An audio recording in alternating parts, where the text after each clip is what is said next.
Atat na atat itong si Rigor na mahuli itong si Ramon at Tanggol. Ngunit sa pagdating niya sa presinto, siya ang napapahiya. Napagtanto ni Rigor sa kawalan niya ng pera at kapangyarihan, wala siyang nagawa na paliitin ang mundong ginagalawan ni Ramon at Tanggol ngayon.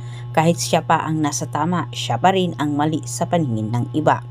Ayaw sanang sundin ni Hippie ang utos ni Mayor sa kanya, pero dahil malaki ang utang na loob niya sa Mayor, kailangan niya itong gawin at sa takot din niya kay Ramon Montenegro.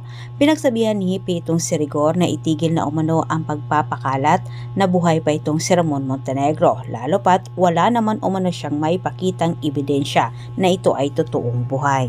Dito na napagtanto ni Rigor na hindi niya kayang balian itong si Ramon at Tanggol dahil makapangyarihan ang dalawa. Sa kabilang banda, nakipagitgitan sila Roberto kay Tanggol at si Tanggol ay ayaw din itong magpatalo.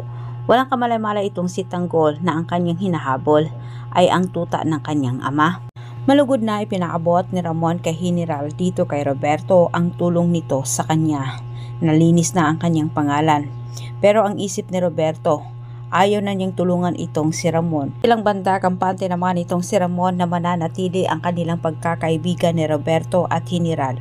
Pero kinakabahan itong si Don Julio at pinagsabihan si Ramon na hindi umano pagkakatiwalaan itong mga gerero. Lalo na't isa na siya sa naging biktima sa ama ni Roberto.